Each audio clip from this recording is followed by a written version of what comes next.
Shalom saudara-saudara, salam jumpa kembali lewat media sosial ini.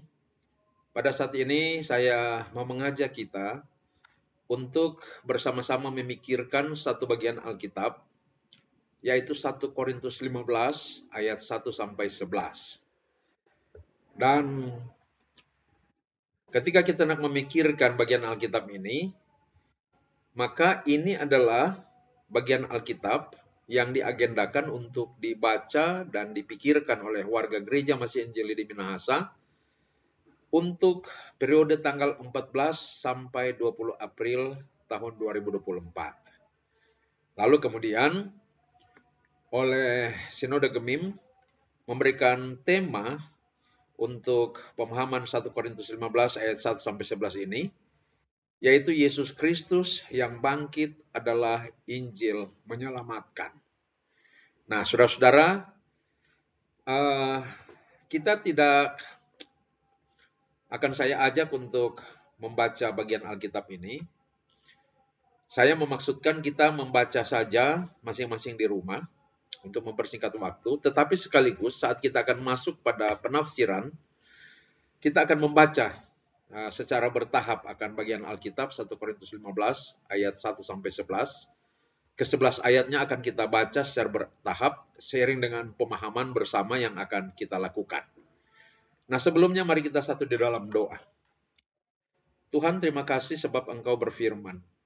Dan firman-Mu itu adalah menjadi petunjuk hidup bagi kami, dan bahkan menjadi sumber kehidupan bagi kami, sebab kami percaya setiap kami yang hidup berstandarkan pada firman-Mu, maka firman-Mu berkuasa untuk mengalirkan kehidupan-Mu Tuhan pada kehidupan kami yang hidup di bawah otoritas firman-Mu.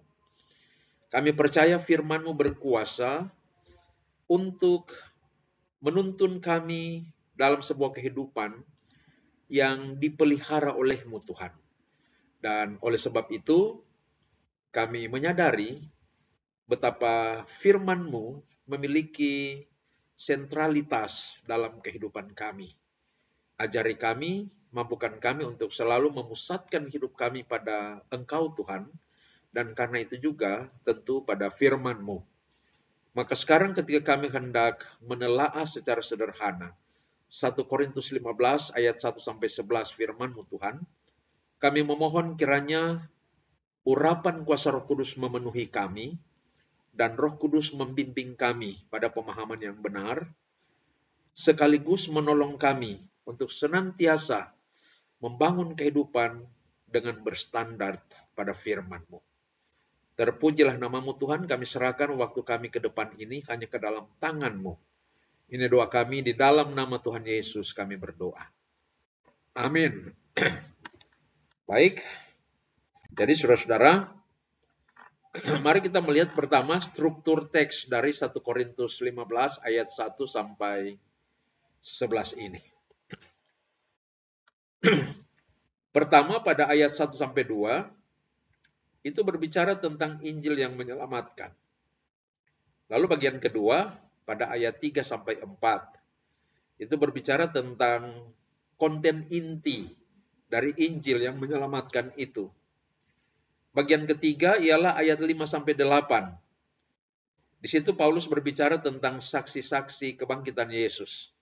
Lalu bagian terakhir, bagian keempat, ayat 9 sampai 11, Paulus berbicara tentang kesadaran dirinya sebagai rasul yang paling hina dan rasul yang sangat paling sebenarnya tidak layak untuk menjadi rasul, dan dia menyadari bahwa jika Tuhan memanggilnya itu adalah semata-mata karena anugerah Allah. Nah, itu struktur dari 1 Korintus 15 ayat 1 sampai 11. Sekarang kita lihat latar belakang konteks khusus untuk 1 Korintus 15 ayat 1 sampai 11 ini. Saudara-saudara, 1 Korintus 15 ayat 1 sampai 11 adalah bagian dari 1 Korintus 15. Satu pasal yang terdiri dari 58 ayat yang membahas secara cukup panjang tentang kebangkitan.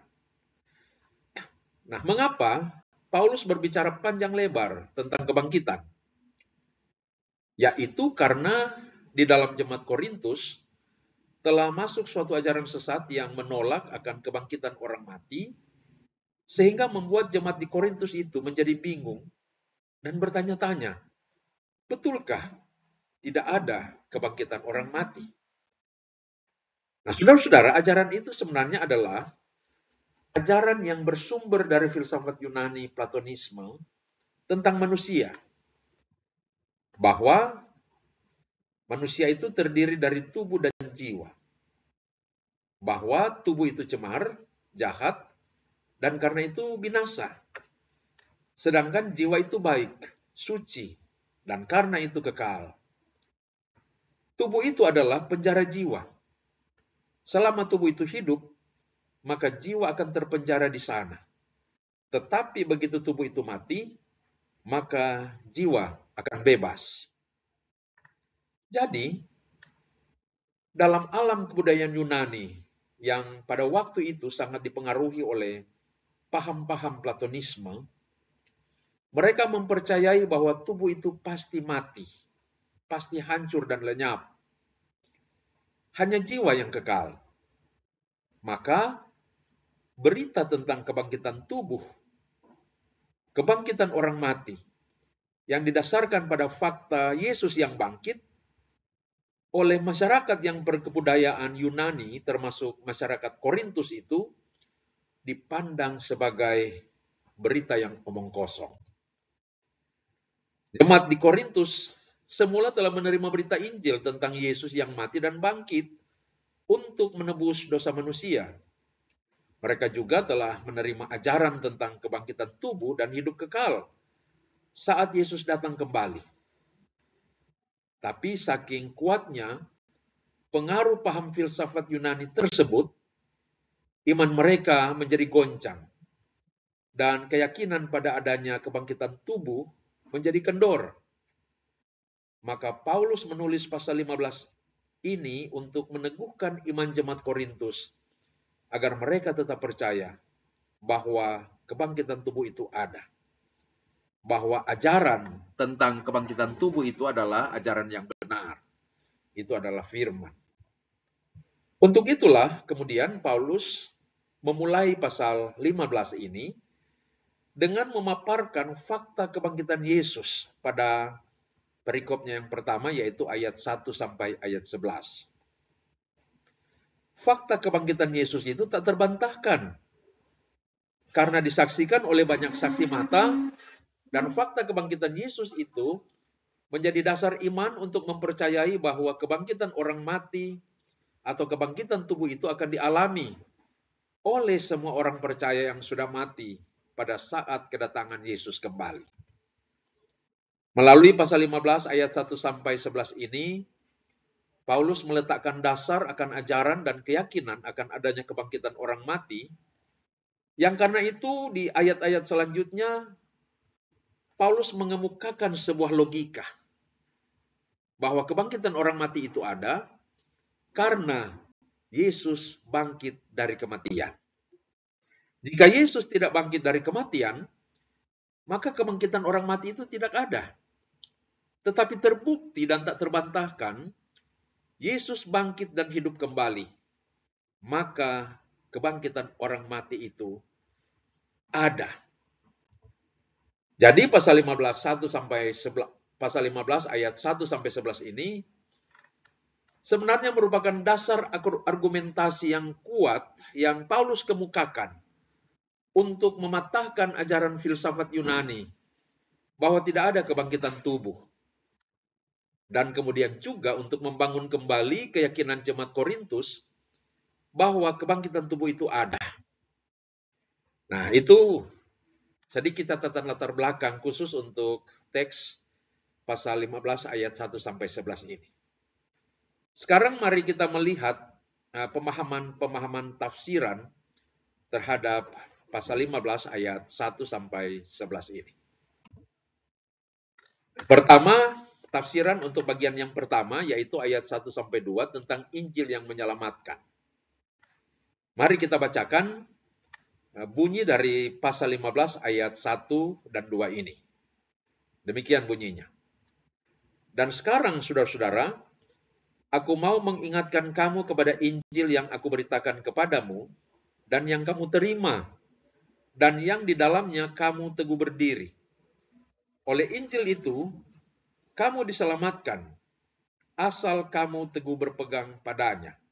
Seperti yang telah kuberitakan kepadamu, kecuali kalau kamu telah sia-sia saja menjadi percaya.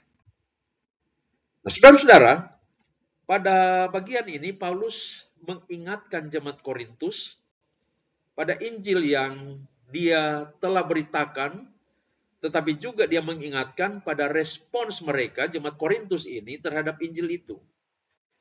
Bahwa Injil yang diberitakan itu adalah Injil yang menyelamatkan. Dan karena itu, mereka telah menerimanya. Dan bahkan mereka berdiri teguh di atasnya. Yaitu artinya mereka hidup berdasar pada Injil itu. Namun di ayat 1 dan 2 ini sepertinya ada nada pesimis. Nada pesimis itu terlihat dari kalimat di mana Paulus mengatakan, asal kamu berpegang teguh padanya, kecuali kamu telah sia-sia menjadi percaya. Saudara-saudara, nada pesimisme itu sepertinya menunjukkan ada sesuatu yang kurang beres dengan respons jemaat Korintus terhadap Injil yang telah mereka terima dari Paulus. Apakah sesuatu yang kurang beres itu? Yaitu belum terlihat pada ayat-ayat ini. Nanti kita melihatnya sebentar. Pastinya di ayat 1 dan 2 ini, Paulus mau menegaskan beberapa hal. Pertama, pada frase aku mau mengingatkan kamu kepada Injil yang aku beritakan kepadamu. Arti dari frase ini sebenarnya ialah Injil yang telah diberitakan Paulus kepada mereka, kepada jemaat Korintus itu masih tetap sama dan tidak berubah. Injil yang diberitakan dulu dan sekarang masih konsisten, masih tetap sama, tidak pernah berubah meskipun telah melampaui waktu yang cukup lama. Bahkan sampai kepada kita sekarang pun, berita Injil yang sudah melampaui berabad-abad waktu lamanya masih tetap konsisten, masih tetap sama sejak awal pemberitaannya. Kalau menjadi berbeda berarti itu bukan lagi Injil. Tempat-tempat di mana Injil diberitakan memang berbeda-beda. Situasi dan konteks dunia di mana Injil diberitakan memang berubah-ubah. Tetapi Injil itu sendiri tidak pernah berubah dan berbeda, saudara. Tetapi di sini juga Paulus menunjukkan akan tanggung jawabnya sebagai rasul, yaitu ia memberitakan Injil dan memelihara iman dari orang-orang yang telah menerima Injil. Ini berimplikasi pada pelaksanaan tugas dan tanggung jawabnya yang baik. Nah, dari pemahaman ini, saudara-saudara, mari kita melihat beberapa saran penerapan. Poin pertama, setiap pelayan Tuhan perlu belajar dari Paulus dan bahkan perlu meneladani Paulus. Dalam hal apa? Yaitu dalam hal memberitakan Injil atau memberitakan firman dengan tidak jemu-jemu. Tetapi juga senantiasa memantau dan memelihara jemaat agar supaya jemaat tetap terpelihara dan bertumbuh di dalam iman. Jika iman jemaat itu diancam oleh berbagai ancaman, maka setiap pelayan Tuhan harus memproteksi mereka dengan mengingatkan dan terus mengajarkan ajaran-ajaran yang benar, ajaran-ajaran yang alkitabiah. Yang kedua, belajar dari Paulus sebagai pelayan Tuhan, kita harus tetap konsisten pada ajaran Injil yang ortodoks. Artinya, ajaran yang murni, ajaran yang benar. Sesuai yang diajarkan di dalam Alkitab. Sebagai pelayan kita jangan sampai terpengaruh dengan ajaran-ajaran baru atau ajaran-ajaran lain, meskipun ajaran-ajaran itu diklaim lebih modern, lebih masuk akal, lebih benar, lebih kreatif dan inovatif. Nah, dalam hal ini saudara-saudara, saya juga mau menyampaikan bahwa sekarang ada semacam ada Injil yang baru, yaitu ada yang namanya kelompok Kristen progresif, saudara-saudara. Nah, ketahuilah, ajaran dari Kristen progresif ini sebenarnya bukan ajaran yang baru.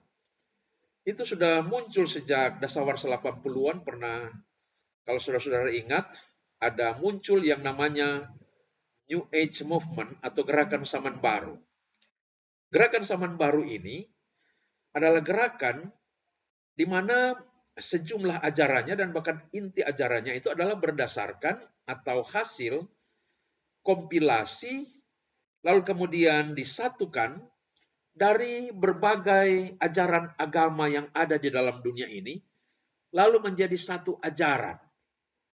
Nah, lalu kemudian saudara-saudara, pernah juga seiring dengan berkembangnya modernisasi di kalangan kekristenan, terlebih khusus gereja-gereja di aliran ekumenis, muncul satu teologi yang namanya teologi liberal. Lalu kemudian pemikiran-pemikiran teologi liberal ini menghasilkan juga anak teologi yang namanya teologi pluralisme atau juga seringkali disebut teologi religionum. Nah, baik ajaran dalam New Age Movement maupun di dalam teologi liberal dan teologi pluralisme ini, intinya ialah bahwa semua agama itu merupakan jalan keselamatan. Jadi, agama-agama itu hanya merupakan jalan yang berbeda untuk menuju satu tujuan yang sama, yaitu Allah. Nah, dengan demikian, bagi mereka, keselamatan tersedia di dalam dan melalui iman agama apa saja. Nah, ini sangat bertentangan dengan iman ortodoks atau ajaran ortodoks Kristen yang mengajarkan bahwa keselamatan hanya dapat diperoleh di dalam dan melalui Yesus Kristus. Ya. Nah, sekarang yang namanya Kristen progresif itu ajarannya sebenarnya bukan ajaran yang baru, tetapi hanya kemasan baru dari baik New Age Movement maupun teologi liberal dan teologi pluralisme itu, saudara-saudara. Jadi Kristen progresif itu antara lain mengajarkan bahwa manusia kalau dia hidup baik, itu pasti masuk surga, pasti diterima oleh Allah. Tidak mungkin Allah yang maha kasih itu akan menolak manusia yang dalam kehidupannya di dunia ini telah menunjukkan moralitas yang baik, akhlak yang baik, dan perbuatan-perbuatan yang baik kepada semua orang. Kepada orang-orang yang ada di sekitarnya. Allah seperti apakah, kata mereka, Allah seperti apakah yang akan menolak dan mencampakkan ke dalam neraka orang-orang yang dalam hidupnya telah menunjukkan kebaikan-kebaikan sekalipun tidak percaya kepada Yesus. Saya yakin sekali bahwa, atau mereka mengatakan, mereka yakin sekali bahwa meskipun tidak percaya Yesus, asal hidupnya baik, maka mereka akan diterima oleh Allah dan akan memperoleh keselamatan hidup kekal di sorga. Nah, ini inti ajaran dari yang namanya Kristen progresif ini yang sebenarnya hanya kemasan baru, saudara-saudara. Ini ajaran yang lama dari New Age Movement, ajaran dari teologi liberal dan teologi pluralisme. Cuma memang ajaran dari New Age Movement dan ajaran dari teologi liberal, teologi pluralisme itu hanya laku di kalangan atas, ya, dan tidak laku di kalangan akar rumput, atau dengan kata lain warga gereja umumnya tidak menerima ajaran Injil yang disebarkan oleh New Age Movement maupun teologi liberal dan teologi pluralisme itu. Nah, mungkin Agar supaya menjadi laku di kalangan akar rumput, maka mereka kemas lagi dengan kemasan yang baru, dengan nama baru, yaitu Kristen Progresif. Nah, ini kayaknya lebih keren lagi namanya, saudara-saudara, dan kayaknya lebih cocok dengan kalangan akar rumput atau kalangan bawah di dalam konteks gereja, yaitu kalangan warga gereja, jemaat pada umumnya. Jadi, ajaran itu kita lihat adalah ajaran yang sangat tidak alkitabiah. Di mana letak tidak alkitabiahnya? Nah, ajaran yang alkitabiah itu berangkat dari presuposisi atau asumsi dasar bahwa manusia ini tidak ada yang benar. Paulus katakan, ya, firman Tuhan melalui Paulus, tidak ada yang benar, seorang pun tidak. Semua manusia sudah berdosa dan upah dosa adalah maut. Jadi semua manusia itu adalah manusia-manusia yang dimurkai oleh Allah yang selayaknya mendapatkan penghukuman kekal. Tetapi oleh kasih karunia Allah di dalam Yesus Kristus, maka kemudian Allah berinkarnasi menjadi manusia untuk menebus dosa manusia, agar supaya manusia dapat dibenarkan di hadapan Allah. Lalu setiap orang yang percaya, yang beriman kepada Yesus, perhatikan, beriman kepada Yesus, maka akan mengalami anugerah penebusan yang Tuhan Yesus kerjakan di kayu salib itu. Nah, sementara presuposisi atau asumsi dasar dari baik teologi liberal maupun yang namanya Kristen progresif ini, ialah manusia itu bisa baik. Padahal kita mengatakan tidak ada seorang pun yang baik, tidak ada seorang pun yang benar. Jadi otomatis mulai dari presuposisi saja atau anggapan dasar mereka saja sudah keliru, sudah bertentangan dengan Alkitab. Maka tidak heran kalau asumsi dasarnya saja sudah keliru, pasti teori yang dibangun di atasnya juga keliru. Salah, saudara-saudara. Jadi kita tidak usah terpengaruh dengan ajaran-ajaran yang baru ini. Kita tetap konsisten berpegang pada pengajaran Injil yang sudah diberitakan oleh gereja sejak abad pertama sampai pada hari ini. Dan karena itu para pelayan Tuhan juga kiranya dapat tetap konsisten sama seperti Paulus. Konsisten pada ajaran Injil yang ortodoks, yang murni, yang benar. Nah, saudara-saudara, sekarang frase yang kedua di ayat 1 dan 2 itu.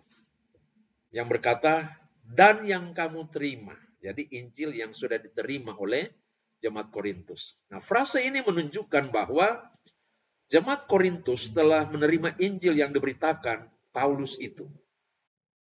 Menerima di sini berarti percaya atau beriman kepada Injil itu. Ketahuilah bahwa dimanapun Injil diberitakan, pasti akan selalu ada tuayan. Perhatikan saudara-saudara. Di mana Injil diberitakan, pasti akan selalu ada tuayan. Yaitu ada orang-orang yang akan menjadi percaya. Meskipun mungkin banyak orang yang menolak, tetapi tetap ada yang menerima dan percaya. Meskipun mungkin hanya satu. Tetap akan ada yang menerima dan percaya pada Injil itu, lalu menjadi percaya kepada Yesus dan hidup dalam penyerahan diri kepada Tuhan Yesus. Mengapa? Karena pemberitaan Injil atau pemberitaan firman Kristus selalu bukan hanya pekerjaan sepihak dari pemberita Injil, itu akan selalu merupakan kolaborasi aktif dari pemberita Injil dan Roh Kudus. Roh Kudus dengan kuasanya akan bekerja memberi semangat, dorongan, keberanian, dan hikmat kepada pemberita Injil. Tetapi Roh Kudus juga yang bekerja dengan kuasa kepada orang-orang yang mendengarkan Injil untuk membuka telinga, hati, pikiran mereka, dan menggerakkan mereka untuk mendengar, untuk menerima, dan untuk percaya pada Injil itu. Sekarang kita melihat penerapannya. Saudara, jangan ragu dan takut dalam melaksanakan pelayanan Injil. Akan selalu ada tuayan, yaitu orang yang menjadi percaya, yang menerima dan bertumbuh dalam Injil, karena kita tidak bekerja sendiri. Kita bekerja dengan pribadi ketiga dari Allah Tritunggal, yaitu Roh Kudus. Yang ketiga, ini frase yang ketiga dari ayat 1 dan 2 itu. oleh Injil itu kamu diselamatkan, kata Paulus. Ini menunjukkan bahwa hanya oleh Injil manusia dapat diselamatkan. Di luar Injil tidak ada keselamatan. Jadi, tatkala manusia mendengar Injil itu, percaya, beriman pada Injil itu, maka oleh iman, Injil itu berlaku padanya. Di sini kita hanya perlu sebuah catatan saja, saudara. Yaitu Alkitab dengan jelas mengajarkan kepada kita keselamatan karena iman. Namun itu tidak luput dari 3 elemen yang kita kenal dengan istilah sola fide, sola gratia, sola scriptura. Sola fide ialah keselamatan hanya oleh iman. Sola gratia ialah keselamatan hanya oleh anugerah. Sola scriptura ialah keselamatan hanya oleh Injil atau hanya oleh firman Kristus. Maka frasenya akan jadi begini. Allah telah menyediakan keselamatan melalui pengorbanan salib Kristus kepada manusia. Karena itu keselamatan hanyalah karena anugerah Allah yang mau menebus dosa manusia. Itulah sola gratia. Akan tetapi, anugerah Allah dalam bentuk Yesus yang mati di salib menebus dosa manusia dan bangkit pada hari ketiga, tidaklah dengan sendirinya berlaku pada manusia.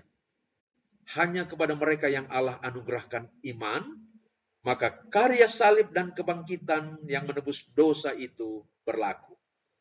Tanpa iman, karya salib itu tidak berlaku. Dan cara Allah menumbuhkan iman pada seseorang ialah memperjumpakan orang itu dengan Injil, yaitu berita sukacita tentang keselamatan yang tersedia di dalam Kristus. Begitu dengar Injil, dengar firman Kristus, Roh Kudus membuat orang itu menerima dan percaya. Karena itu keselamatan oleh iman, oleh Injil, oleh anugerah adalah hal yang identik. Itu satu paket bekerja bersama, saudara. Sekarang frase yang keempat. Paulus mengatakan, asal kamu teguh berpegang padanya atau pada Injil itu. Jadi saudara-saudara, oleh Injil itu mereka, jemaat Korintus, orang-orang percaya, diselamatkan. Namun tugas mereka adalah berpegang pada Injil itu. Injil adalah berita sukacita tentang keselamatan yang telah disediakan Allah di dalam dan melalui Yesus Kristus. Jadi, Injil itu tentang karya Allah yang menyelamatkan manusia. Namun manusia yang telah menerima, telah beriman pada Injil dan dengan demikian menerima keselamatan, memiliki tanggung jawab untuk terus berpegang pada Injil itu. Nah, mari kita garis bawahi kata tanggung jawab itu, saudara-saudara. Nah, oleh seorang ahli biblika, yaitu pendeta Dr. John MacArthur, ia mengatakan bahwa tanggung jawab untuk berpegang teguh pada Injil, itulah yang menjadi inti dari ajaran atau doktrin yang namanya ketekunan orang-orang kudus. Katanya bahwa Allah yang telah mengerjakan penebusan dan mengaruniakan keselamatan melalui anaknya Yesus Kristus akan menuntun orang-orang yang telah beriman kepada Yesus Kristus dengan rohnya yang kudus, agar orang-orang beriman boleh bertekun dalam iman, dalam menjalani hidup yang penuh dengan tantangan di dunia ini. Saudara-saudara, kita tidak akan membahas di sini doktrin ini, doktrin ketekunan orang-orang kudus itu. Karena itu akan menjadi terlalu panjang. Perlu ruang dan waktu tersendiri untuk membicarakan itu. Nah, tentang tanggung jawab iman itu, Matthew Henry mengatakan, semua kebenaran itu harus diingat selalu. Harus dipegang erat-erat seperti yang dikatakan Ibrani 10 ayat 23. Marilah kita teguh berpegang pada pengakuan iman kita. Perhatikanlah, saudara-saudara, kebenaran-kebenaran Injil yang menyelamatkan itu harus tertanam kokoh dalam pikiran kita, banyak dipertimbangkan dalam pemikiran-pemikiran kita, serta dipelihara dan dipegang teguh sampai pada akhirnya. Kebenaran-kebenaran itu tidak akan dapat menyelamatkan kita jika kita tidak mengindahkannya, tidak berserah kepada kuasanya, dan tidak terus berlaku seperti itu sampai pada akhirnya. Tetapi orang yang bertahan sampai pada kesudahannya akan selamat. Matius 10 ayat 22. Billy Kristanto dalam bukunya yang berjudul Refleksi atas Surat 1 Korintus mengatakan bahwa Allah sudah memberikan anugerah keselamatan melalui karya Kristus. Itu diberitakan oleh hamba-hamba Tuhan. Dan manusia menerimanya dengan iman. Maka tanggung jawab manusia yang menerima anugerah itu ialah berpegang teguh pada iman itu. Tetapi ketika manusia menjalankan tanggung jawabnya untuk berpegang teguh pada iman itu adalah juga anugerah Allah baginya, karena Roh Kuduslah yang menuntunnya, memampukannya dalam mewujudkan tanggung jawab iman itu. Sekarang mari kita lihat penerapannya. Saudara, setiap orang percaya dipanggil untuk tekun belajar firman, tekun berdoa, tekun beribadah, tekun melakukan firman Tuhan, tekun melawan dan mengalahkan dosa, dan tekun bertumbuh di dalam kekudusan. Kita perlu terus menyadari bahwa Roh Kudus akan membimbing kita untuk berjuang dalam ketekunan iman ini. Sekarang, frase yang kelima dari ayat 1 dan 2 itu. Di mana Paulus mengatakan, kecuali kalau kamu telah sia-sia saja menjadi percaya. Nah, frase ini, saudara, menunjuk pada kondisi orang percaya yang tidak menjalankan tanggung jawab iman. Orang yang telah menerima dan percaya Injil pasti akan dituntun dengan anugerah Tuhan, yaitu Roh Kudus, untuk berpegang teguh pada Injil. Namun, kalau ia menolak tuntunan Roh Kudus untuk menolong dia berjuang dalam iman, maka pasti ia akan meninggalkan Injil itu. Tetapi saudara-saudara, dalam doktrin teologi reform, tidak mengenal keselamatan bisa hilang. Ini menarik. Jadi sekali lagi dalam doktrin teologi reform, tidak mengenal paham bahwa keselamatan itu bisa hilang. Kalau seseorang benar telah beriman kepada Yesus, pasti Roh Kudus akan menuntun dia untuk berpegang teguh pada imannya itu. Itu akan merupakan sebuah hidup yang penuh perjuangan melawan dosa dan bertekun pada firman Kristus. Maka, jika seseorang mengatakan telah beriman kepada Yesus, tetapi kemudian imannya itu sia-sia, dia tetap tinggal terus di dalam dosa dan bahkan mungkin mengingkari imannya. Berarti sejak awal sebenarnya dia belum atau tidak sungguh-sungguh menerima dan percaya kepada Injil Yesus Kristus. Kalau ada misalnya seseorang yang kemudian dikatakan murtad, meninggalkan iman, meninggalkan Yesus, berpindah kepada iman yang lain. Sebenarnya dia tidak meninggalkan iman kepada Yesus sebab dari awal sebenarnya dia belum beriman dan memang tidak beriman kepada Yesus. Mungkin dia Kristen, tetapi hanya Kristen secara lahiriah, Kristen secara agama saja. Tapi hatinya sebenarnya belum pernah menerima Yesus. Maka tidak heran dia akan meninggalkan Yesus. Nah, sekarang kita lihat penerapannya. Bila kita tekun beribadah, tekun berdoa, tekun melawan dosa, tekun melakukan firman, ketekunan itu mengkonfirmasi diri kita sendiri bahwa kita adalah orang-orang yang sudah menerima keselamatan. Tetapi jika kita tidak memiliki ketekunan beribadah, serta terus hidup berkanjang di dalam dosa, jangan-jangan kita bukanlah orang yang telah ditebus dan diselamatkan. Maka mari coba kita merenung, saudara, bermeditasi dan coba mendengarkan suara di dalam hati dan pikiran kita. Adakah suara panggilan Tuhan di sana? Adakah Tuhan memanggil saudara untuk berbalik dan datang kepadanya? Adakah Tuhan mengatakan dia mengasihimu? Kalau ada saudara-saudara, responslah itu. Jangan abaikan. Datang kepadanya, serahkan hidupmu kepada Yesus. Sekarang kita datang pada penafsiran bagian yang kedua, yaitu ayat 3-4, yang berbicara tentang konten inti dari Injil yang menyelamatkan itu. Nah, 1 Korintus 15 ayat 3 dan 4 itu berkata begini. Sebab yang sangat penting telah kusampaikan kepadamu, Yaitu apa yang telah kuterima sendiri ialah bahwa Kristus telah mati karena dosa-dosa kita sesuai dengan kitab suci. Bahwa ia telah dikuburkan dan bahwa ia telah dibangkitkan pada hari yang ketiga sesuai dengan kitab suci. Nah, saudara-saudara, apa yang Paulus katakan di sini pada ayat 3 dan 4 ini mengandung 3 hal. Yang pertama, frase yang berkata sebab yang sangat penting telah kusampaikan kepadamu. Yang Paulus maksudkan dengan yang sangat penting telah kusampaikan kepadamu, tentu pokok utama yang dia bicarakan pada ayat 1 dan 2 tadi, yaitu Injil. Injil adalah berita yang sangat penting dan teramat penting. Mengapa? Yaitu karena berbicara tentang keselamatan kita.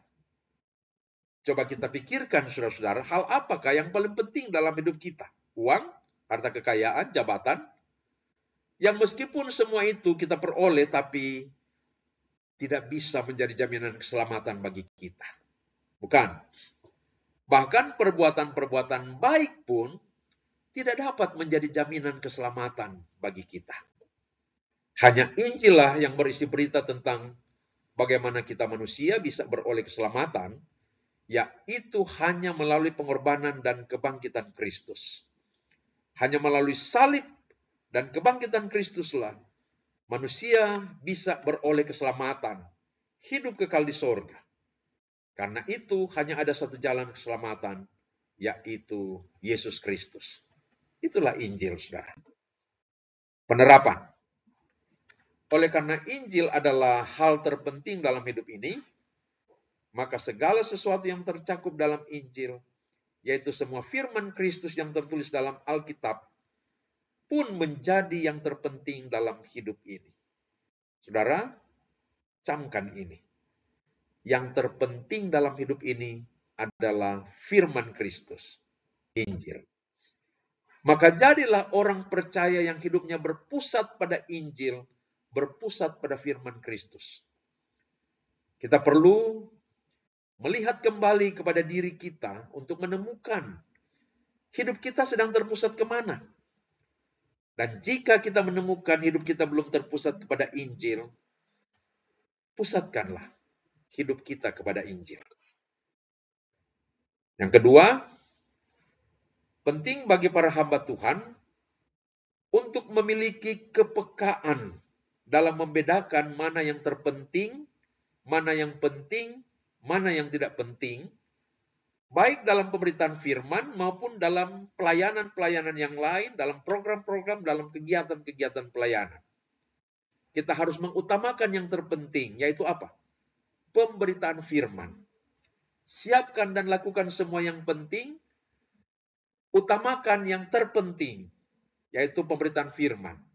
Selain itu, siapkan dan lakukan semua yang penting, dan singkirkan isu-isu, pokok-pokok, materi-materi, program-program, kegiatan-kegiatan yang tidak penting, saudara-saudara.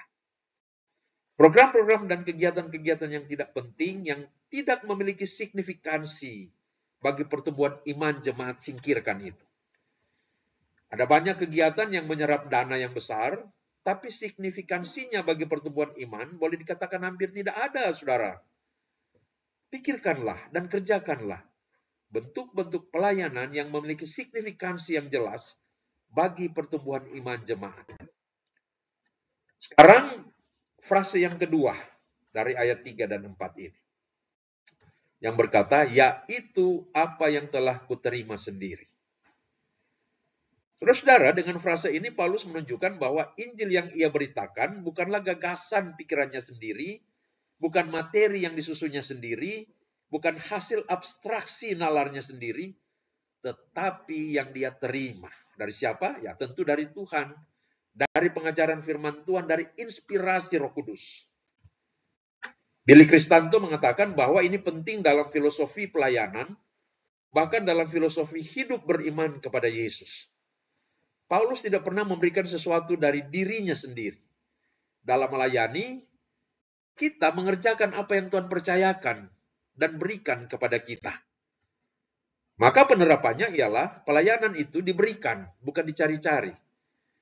Seorang pelayan itu menjadi pelayan karena dipanggil oleh Allah, dipanggil melalui pemilihan pelayan untuk penatua dan diaken, dipanggil melalui memberi diri diperlengkapi dalam pendidikan akademis teologi bagi para guru agama dan pendeta. Maka kalau datang momentum pemilihan pelayan, saudara tidak perlu berkampanye, apalagi bagi-bagi sesuatu materi supaya dipilih, dan dalam proses diperlengkapi secara akademis teologis, jalani dengan serius, agar supaya jabatan pelayanan dan tugas-tugas pelayanan itu betul-betul diberi kepada kita oleh Tuhan, untuk kita kerjakan dengan rajin dan penuh kasih kepada Tuhan dan jemaat. Sekarang frase yang ketiga, yang berkata, ialah bahwa Kristus telah mati karena dosa-dosa kita, sesuai dengan kitab suci, bahwa ia telah dikuburkan, dan bahwa ia telah dibangkitkan pada hari yang ketiga, sesuai dengan kitab suci. Saudara-saudara, sekarang Paulus berbicara tentang konten, isi inti dari Injil, yaitu Kristus yang telah mati karena dosa-dosa kita, telah dikuburkan, dan telah dibangkitkan pada hari ketiga. Ini konten inti, isi inti dari Injil. Matthew Henry mengatakan inilah enprotois. Inilah yang pertama, yang utama dari semua berita Injil. Kristus yang mati, dikuburkan, bangkit hari yang ketiga. Ini enprotois. Berita inti, berita utama dari keseluruhan Injil. Itu adalah pengajaran peringkat pertama, kata Matthew Henry. Kebenaran yang paling diperlukan bahwa Kristus telah mati untuk dosa-dosa kita, dikuburkan, dan bangkit lagi. Inilah juga yang dimaksud dalam Roma 4 ayat 25 yang berkata, dia telah diserahkan karena pelanggaran kita dan dibangkitkan karena pembenaran kita. Dia dipersembahkan sebagai korban untuk dosa-dosa kita dan bangkit kembali untuk menunjukkan bahwa dia telah memperoleh pengampunan bagi dosa-dosa kita. Dan dia dikenan Allah dengan persembahannya itu. Matthew Henry mengatakan, kematian dan kebangkitan Kristus itu merupakan inti dan hakikat dari kebenaran Injil.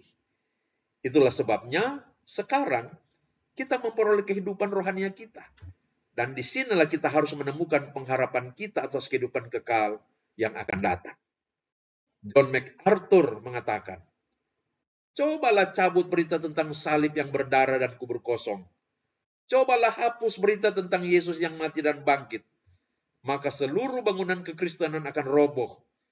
Oleh karena kematian dan kebangkitan Yesus merupakan fondasi dari iman Kristen. Sekarang frase yang keempat, yang berkata, sesuai dengan kitab suci. Saudara-saudara, sampai 2 kali Paulus menyebut frase ini di ayat 3 dan 4 ini. Tentu yang dimaksud dengan frase ini ialah sesuai dengan nubuatan kitab suci. Dalam hal ini kitab suci perjanjian lama yang menjadi kitab suci umat Yahudi, karena pada waktu itu perjanjian baru belum ada. Nubuat dalam bagian kitab suci manakah yang dirujuk oleh Paulus di sini? Menurut MacArthur, tentang pengorbanan dan kematian Yesus menggantikan manusia itu sudah dinubuatkan melalui peristiwa Abram mengorbankan Ishak, dan korbannya kemudian diganti dengan domba seperti yang dicatat dalam Kejadian 22. Juga terkandung di dalam Mazmur 22. Tentang penyaliban Yesus sudah dinubuatkan di Yesaya 53 tentang hamba yang menderita. Dan untuk kebangkitan Yesus sudah dinubuatkan dalam Mazmur 16 ayat 10-11. Matthew Henry mengatakan, nubuat-nubuat kitab suci yang dimaksud adalah Mazmur 16 ayat 10, Yesaya 53 ayat 4-6, Daniel 9 ayat 26-27, Hosea 6 ayat 2. Perlambang-perlambang dalam kitab suci yang dimaksud adalah perlambang yang menyamakan dia dengan Yunus seperti yang dikatakan dalam Matius 12 ayat 40. Sama seperti Ishak yang dinyatakan dengan jelas oleh Rasul Paulus sendiri. Dan dari sana ia seakan-akan telah menerimanya kembali sebagaimana dalam Ibrani 11 ayat 19. Perhatikanlah saudara, betapa iman kita akan Injil itu diteguhkan ketika kita melihat kebenaran itu bersesuaian dengan berbagai perlambang dan nubuatan dari zaman purbakala. Ketika Paulus menunjuk peristiwa kematian, penguburan, dan kebangkitan Yesus sebagai berita yang sudah disuarakan sejak zaman purbakala di masa perjanjian lama dan digenapi kini di dalam Yesus, sesungguhnya Paulus sedang mengajukan argumentasi pertama dari kebenaran akan peristiwa kebangkitan Yesus. Sekarang bagian ketiga, yaitu ayat 5 sampai 8 yang berbicara tentang saksi-saksi kebangkitan Yesus. Ayat 5 sampai 8 berkata begini, bahwa ia telah menampakkan diri kepada Kefas dan kemudian kepada ke-12 muridnya. Sesudah itu ia menampakkan diri kepada lebih dari 500 saudara sekaligus. Kebanyakan dari mereka masih hidup sampai sekarang. Tetapi beberapa di antaranya telah meninggal. Selanjutnya, ia menampakkan diri kepada Yakobus, kemudian kepada semua rasul. Dan yang paling akhir dari semuanya, ia menampakkan diri juga kepadaku, sama seperti kepada anak yang lahir sebelum waktunya. Saudara-saudara, pada bagian ini, yaitu ayat 5 sampai 8, Paulus mengemukakan sejumlah saksi mata dari kebangkitan Yesus. Pemaparan saksi mata ini diberikan untuk menyatakan bahwa kebangkitan Yesus bukanlah sebuah berita bohong, bukanlah halusinasi dari para murid. Di sini Paulus pertama mencatat penampakan Yesus yang bangkit kepada Kefas atau Petrus, kemudian kepada ke-12 rasul. Rupanya tetap disebut ke-12 rasul, sekalipun Yudas sudah tidak bersama mereka lagi, karena ini sudah menjadi kebiasaan sebutan atau sebutan kebiasaan. Karena ini adalah angka yang memang sudah lazim digunakan untuk mereka. Semua murid Yesus yang 12 orang itu, meskipun Yudas sudah tidak ada. Kemudian Yesus menampakkan diri kepada lebih dari 500 saudara sekaligus. Yang kebanyakan dari mereka, kata Paulus, masih hidup ketika Rasul Paulus menulis surat pengembalaan ini. Tetapi memang beberapa di antaranya sudah meninggal, kata Paulus. Nah, saudara-saudara, penampakan itu terjadi di Galilea pada 500 orang lebih itu, di Matius 28 ayat 10. Selanjutnya, ia menampakkan diri kepada Yakobus secara pribadi, dan kemudian kepada semua rasul ketika Yesus terangkat ke sorga. Yang terjadi di atas Bukit Zaitun sebagaimana yang dicatat dalam Lukas 24 ayat 50. Bandingkan juga Kisah Para Rasul 1 ayat 2 dengan ayat 5 dan ayat 7. Melalui bukti saksi mata yang sedemikian banyak ini, Paulus hendak menyatakan bahwa kebangkitan Kristus dari kematiannya itu tidak terbantahkan lagi. Ada begitu banyak saksi mata telah melihat dia hidup di dalam berbagai kesempatan yang berbeda. Para saksi mata itu bahkan telah mendedikasikan hidup mereka untuk memberitakan apa yang telah mereka lihat, bahwa Yesus bangkit dan hidup. Mereka bahkan rela menderita, ditangkap, dianiaya, disiksa, sampai mati demi memberitakan apa yang telah mereka lihat. Yesus bangkit dan hidup. Saudara, apakah ada orang yang rela tersiksa dan mati demi suatu kebohongan? Saya rasa tidak ada.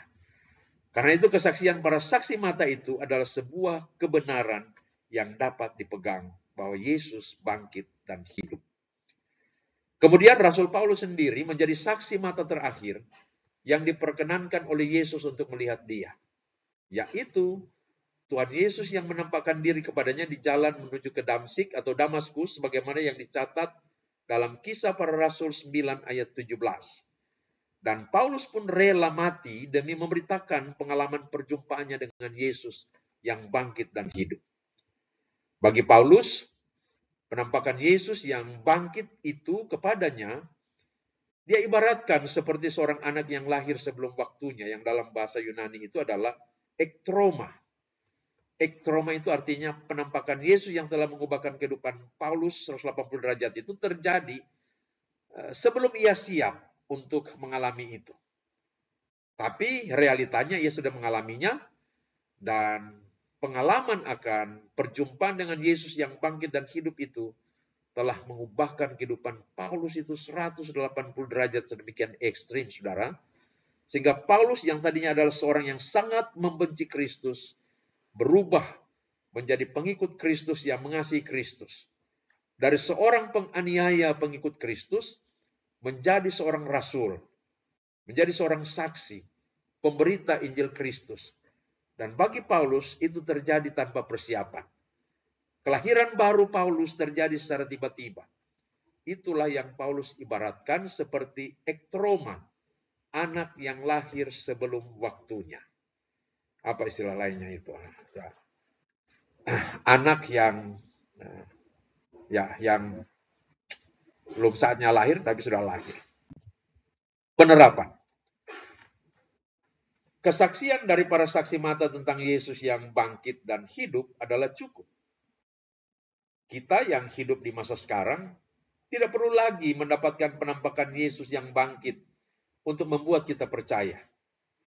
Tuhan Yesus pernah berkata, berbahagialah mereka yang percaya meskipun tidak melihat. Iman kita kepada Yesus dibangun oleh berita Injil dari Alkitab, sola scriptura, bukan dari penampakan-penampakan dan penglihatan-penglihatan. Roh Kuduslah yang akan meneguhkan iman kita kepada Yesus yang bangkit sesuai berita dari kitab suci. Sekarang kita melihat bagian yang terakhir, saudara, yaitu ayat 9 sampai 11, yang berbicara tentang kesadaran diri Paulus sebagai rasul yang paling hina dan anugerah Allah yang diterimanya. Bunyi ayat 9 sampai 11 ini begini. Karena aku adalah yang paling hina dari semua rasul, bahkan tidak layak disebut rasul. Sebab aku telah menganiaya jemaat Allah. Tetapi karena kasih karunia Allah, aku adalah sebagaimana aku ada sekarang, dan kasih karunia yang dianugerahkannya kepadaku tidak sia-sia. Sebaliknya, aku telah bekerja lebih keras daripada mereka semua. Tetapi bukannya aku, melainkan kasih karunia Allah yang menyertai aku. Sebab itu, baik aku maupun mereka, demikianlah kami mengajar dan demikianlah kamu menjadi percaya. Saudara-saudara, pada bagian ini, ayat 9 sampai 11 ini, Paulus bersaksi bahwa jika ia boleh menjadi rasul, menjadi pelayan Injil, itu semata karena kasih karunia Allah, bukan karena ia layak menjadi rasul. Di sini Paulus menyadari akan ketidaklayakannya menjadi rasul. Yaitu karena ia tadinya adalah penganiaya jemaat Allah. Ia adalah seorang yang tadinya sangat membenci Yesus. Saking bencinya kepada Yesus, maka ia telah berupaya mengejar, menganiaya, dan membunuh para pengikut Yesus. Mari kita pikirkan, saudara. Paulus adalah pembenci Kristus dan penganiaya jemaat Kristen. Tapi kini, ia adalah seorang rasul yang memberi diri untuk memberitakan tentang Yesus yang bangkit. Dan bahkan yang bekerja memberitakan Injil paling keras, paling rajin dibandingkan dengan rasul-rasul yang lain. Mengapa itu terjadi? Jawabnya adalah karena kasih karunia Allah. Maka tidak mungkin seorang pembenci Yesus menjadi pemberita tentang Yesus yang bangkit bila dia tidak menyaksikan Yesus yang benar-benar bangkit dan hidup itu. Saya kira ini poinnya di sini, saudara. Apa itu kasih karunia? Kasih karunia adalah kasih kepada yang tidak layak dikasihi. Kasih karunia adalah kasih kepada yang selayaknya dihukum. Itu yang telah dialami Paulus. Seharusnya Allah memurkai dan menghukum dia karena dia adalah pembenci Yesus dan penganiaya jemaat Kristus. Tetapi Allah telah berkasih karunia kepadanya sehingga ia boleh mengalami perjumpaan dengan Yesus yang bangkit, yang kemudian membuat hidupnya berubah dari membenci menjadi mengasihi Yesus, dari penganiaya jemaat menjadi pendiri jemaat, dari penghambat Injil menjadi pemberita Injil, bahkan pemberita Injil yang paling efektif, yang bekerja paling keras dari antara semua rasul. Sekarang kita akan melihat poin yang paling terakhir, yaitu benang merah teks yang berkaitan dengan tema tadi. Saudara-saudara, fakta kebangkitan Yesus adalah fakta yang tak terbantahkan. Mengapa? Ada beberapa alasan. Pertama, hal Yesus mati dan bangkit itu sudah dinubuatkan dalam Perjanjian Lama. Peristiwa kematian dan kebangkitan Yesus adalah penggenapan nubuat Perjanjian Lama demi menyelamatkan manusia dari dosa dan murka Allah. Yang kedua, kebangkitan Yesus itu disaksikan oleh banyak orang. Mulai dari Petrus, Yakobus, 12 murid, 500 lebih orang, dan bahkan disaksikan oleh Paulus sendiri. Saksinya banyak sekali. Jadi, sungguh peristiwa kebangkitan Yesus itu adalah peristiwa yang tak terbantahkan. Saudara-saudara, manusia hanya beroleh penebusan dosa dan karena itu keselamatan melalui kematian dan kebangkitan Yesus. Kebangkitan Yesus merupakan inti iman Kristen. Kalau Yesus tidak bangkit, kekristenan tidak perlu ada. Tapi kebangkitan Yesus adalah fakta yang tak terbantahkan. Maka iman Kristen menjadi penting. Firman Allah di dalam dan melalui Alkitab menjadi pedoman hidup orang percaya. Dan doa-doa kita tidak akan sia-sia. Sebab Tuhan Yesus bangkit, hidup, dan berkuasa atas segalanya. Tuhan Yesus bangkit, hidup, dan berkuasa. Karena itu, kita boleh meyakini akan karya penebusan dosa dan penyelamatan yang sudah Dia lakukan kepada kita. Dan kita boleh berharap penuh pada kebangkitan tubuh yang akan dialami semua orang percaya yang sudah meninggal pada saat kedatangannya kembali. Amin. Demikian telah sederhana kita atas 1 Korintus 15 ayat 1-11 ini, saudara-saudara. Maka mari kita mengakhiri pembelajaran singkat ini dengan doa. Kita berdoa. Tuhan, terima kasih untuk hikmat pewahyuan yang Kau karuniakan kepada kami dalam memahami 1 Korintus 15 ayat 1-11. Kiranya oleh karena bagian ini berbicara tentang hakikat inti dari iman Kristen, itu tak akan tergoyahkan di dalam diri kami. Kami menghadapi banyak sekali tantangan, ajaran-ajaran sesat, ajaran-ajaran yang menentang. Tapi kiranya Roh Kudus meneguhkan iman terhadap ajaran ortodoks ini, ajaran murni ini. Yesus sudah mati dan bangkit demi menebus dosa kami manusia. Keselamatan hanya dapat kami alami di dalam Yesus Kristus. Kami berdoa Tuhan berkati pemberitaan firman Tuhan di Gereja Mas Injili di Minahasa pada hari Minggu tanggal 14 nanti di semua jemaat Gemim, baik yang ada di tanah Minasaraya maupun yang ada di luar tanah Minasaraya. Sehingga oleh pekerjaan kuasa Roh Kudus, berita firman itu disampaikan, didengar, disambut, diterima. Yang belum percaya menjadi percaya. Yang percaya makin bertumbuh di dalam kebenaran-Mu. Terpujilah nama-Mu ya Tuhan. Inilah kami yang berdoa. Di dalam nama Tuhan Yesus. Haleluya. Amin. Demikian saudara-saudara untuk seri pemahaman Alkitab sederhana pada saat ini. Sampai kita berjumpa pada kesempatan yang akan datang. Shalom, Tuhan memberkati kita sekalian. Amin.